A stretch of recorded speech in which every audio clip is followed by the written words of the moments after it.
আরজি করে তরুণী চিকিৎসকের খুন ও নির্যাতনের বিচার চেয়ে সরব হয়েছে বাংলার মানুষ। তৃণমূল কংগ্রেসও একই দাবিতে সোচ্চার। তারাও ধর্ষকদের ফাঁসির সাজা সহ দোষীদের কঠোরতম শাস্তির পক্ষে সওয়াল করছে। পুলিশ অভিযুক্ত সঞ্জয় রায়কে গ্রেপ্তার করে। এখন সিবিআই এই ঘটনার তদন্ত করছে। তবুও বিজেপির নেতা কর্মীরা নবান্ন অভিযানের নামে রাস্তায় নামে।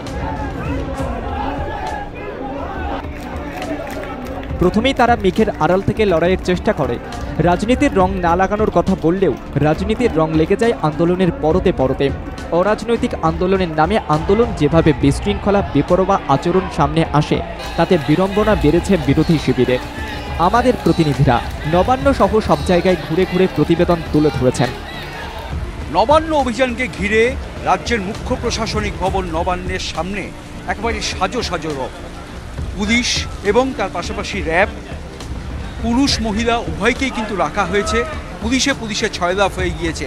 অন্য সময় কিন্তু এখানে যে পরিমাণ পুলিশ থাকে তার থেকে অনেক বেশি পরিমাণ পুলিশের কর্মীকে এখানে রাখা হয়েছে, মোতায়েন রাখা হয়েছে এই কারণেই, যাতে বিভিন্ন যে সংগঠনের তরফ থেকে, যে একাধিক সংগঠনের তরফ থেকে যে ডাক দেওয়া হয়েছে নবান্ন অভিযানের, তাকে মোকাবিলা করার জন্য কিন্তু এই ধরনের একটা পুলিশি ব্যবস্থা এখানে রাখা হয়েছে। ইতিমধ্যেই যেটা জানা যাচ্ছে যে বিভিন্ন যে পয়েন্টগুলো রয়েছে, অর্থাৎ নবান্নতে আসার জন্য যে বিভিন্ন পয়েন্টগুলো রয়েছে আমি দেখাবার চেষ্টা করব। এইখানে একটি পয়েন্ট রয়েছে যেটা কিন্তু আসবে হচ্ছে মন্দিরতলা থেকে, কোনোটা সাঁতরাগাছি থেকে, কোনোটা কাজীপাড়া থেকে। সেই সমস্ত যে পয়েন্টগুলো রয়েছে যেখানে সরাসরি মেশা যায় একদম রাজ্যের মুখ্য প্রশাসনিক ভবন নবান্নতে, ফলে সেই সমস্ত পয়েন্টগুলোতে ইতিমধ্যেই কিন্তু মেটাল গেট বা ড্রপ গেট এই ধরনের ব্যবস্থা করা হয়েছে, যাতে সেখানে মোকাবিলা করা সম্ভব হয়। নবান্নের পাশাপাশি আমাদের প্রতিনিধি বিকাশ ঘোষ যান সাঁতরাগাছিতে। সেখানে দেখা যায় শান্তিপূর্ণ মিছিলের নামে দিব্যি দাদাগিরি করে আন্দোলনকারীরা। আমরা এই মুহূর্তে সাঁতরাগাছি যে রোডে রয়েছি, আমার পিছনে আমরা দেখতে পাচ্ছি আন্দোলনকারীরা তারা অবস্থান করছেন। অন্যদিকে ডান দিকে যে টিনের ব্যারিকেড, ঠিক টিনের ব্যারিকেডের অপর প্রান্তে সাঁতরাগাছি রেল স্টেশনে যাওয়ার রাস্তা, সেই রাস্তা থেকেই এই টিনের অপর প্রান্ত থেকে মুহুর্মুহু ইট পাটকেল ছুঁড়ে মারা হয় রাস্তার উপরে পুলিশ কর্মীদের উদ্দেশ্যে। অর্থাৎ যে কথা বলা হয়েছিল ছাত্রদের পক্ষ থেকে, ছাত্র সমাজের পক্ষ থেকে, যারা আজকের এই নবান্ন অভিযানের ডাক দেয়, তারা যে ঘোষণা করেছিল যে তাদের আন্দোলন একেবারে শান্তিপূর্ণ হবে, আদতে শান্তির যে লেশমাত্র আন্দোলনে ছিল না, তা পরিষ্কার এই রাস্তার রণংদেহী চেহারা এবং যেভাবে যত্রতত্র আদলা ইট ছড়িয়ে রয়েছে। এই ইট মারা হয়েছিল পুলিশকে উদ্দেশ্য করে, এমনকি টিনের ব্যারিকেডের অপর প্রান্ত থেকে ছোড়া হয় বোমা। সেই বোমার যে বিকট আওয়াজ, সেই বিকট আওয়াজে সাধারণ মানুষ তারা ভয় পেয়ে যায়, আতঙ্কিত হয়ে ওঠেন। হাওড়া ব্রিজেও তুমুল বিশৃঙ্খলা সৃষ্টি হয়। তুলকালাম বাঁধানোর চেষ্টা করে বিজেপির ক্যাডার থেকে কর্মী সকলেই। আন্দোলনকারীদের থেকে পুলিশকে আক্রমণ করতে সেখান থেকে ইট ছোড়া হয়েছে, গার্ড রেল ভেঙে দেওয়া হয়েছে, পুলিশ টিয়ার গ্যাস ছুড়েছে এবং সেই টিয়ার গ্যাসের সেল যখন তাদের দিকে পড়েছে, সেই সেল আবার পুলিশের দিকে পাল্টা মারা হয়েছে। সুতরাং বুঝতেই পারছো যে কতটা উত্তপ্ত অবস্থায় ছিল এই এমজি রোড।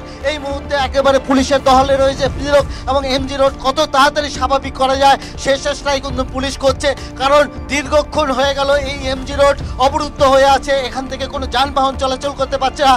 যে বিভিন্ন আন্দোলনকারীরা বিভিন্ন দলে বিভক্ত হয়ে বিভিন্ন জায়গা থেকে তারা পুলিশকে আক্রমণ করার চেষ্টা করছে, কিন্তু তা সত্ত্বেও সহনশীল এই পুলিশ তারা কিন্তু ধৈর্য ধরে দেখে যাচ্ছেন। এবং ধৈর্যের বাঁধ যখন ভেঙে যায় তখন কিন্তু লালবাজার থেকে বিশাল পুলিশ বাহিনী আসে এবং র্যাব নামানো হয়, তারপরে এই আন্দোলনকারীদেরকে এখান থেকে হটিয়ে দেওয়া হয়। সেই ছবিটা আবার দেখাবো যে এমজি রোড এই মুহূর্তে কিন্তু অবরোধ যারা করেছিলেন, যারা আন্দোলন করেছিলেন, তাদেরকে পুলিশ হটিয়ে দিতে পেরেছে।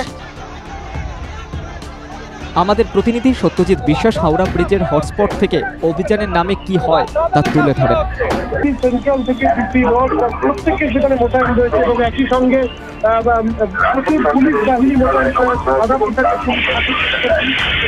মোতায়েন করা হয়েছে। ত্রিস্তরীয় নিরাপত্তা বলা তারপর হাওড়াতে সেখানে লোহার ব্যারিকেড করা হয়েছে, একেবারে লোহার যে ব্যারিকেড, সেই ব্যারিকেড থাকছে, সেই ব্যারিকেড থাকছে এবং সঙ্গে রয়েছে জল সামানের ব্যবস্থা, দমকলের ইঞ্জিন কড়া নিরাপত্তা রয়েছে এবং পুলিশের তরফ থেকে বারবার মাইকিং করে জানানো হচ্ছে যে এই আন্দোলন কোনোভাবেই বৈধ নয়, অবৈধ আন্দোলন, বেআইনি আন্দোলন, কোনোভাবে আন্দোলনকারীরা যেন নবান্নের কাছে পৌঁছতে না পারে সেই ব্যবস্থা পুলিশের তরফ থেকে করা হচ্ছে এবং শেষ মুহূর্তে যে ব্যারিকেড দেওয়ার যে প্রস্তুতি সেই কাজ দেখছিলাম ওয়েল্ডিং মেশিন এনে লোহার যে আস্তরণ, সেই আস্তরণ ঢালাই করে কিন্তু এই ব্যারিকেড তৈরি করা হচ্ছে এবং ঠিক এই ব্যারিকেডের পরেই রয়েছে ইস্পাতের ব্যারিকেড।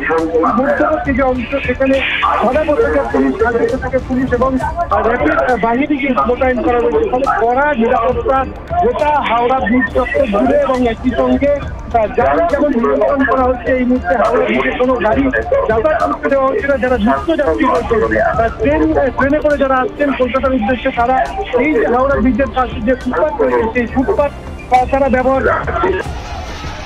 হাওড়া থেকে কলকাতা সব জায়গায় মেগা কভারেজে অংশ নেয় বাংলা জাগর প্রতিনিধিরা। এভাবেই তারা আন্দোলনের অভিমুখ বদল থেকে রাজনীতির খুল্লা পেশি প্রদর্শন নিয়ে প্রতিবেদনে তুলে ধরেন আসল ছবি।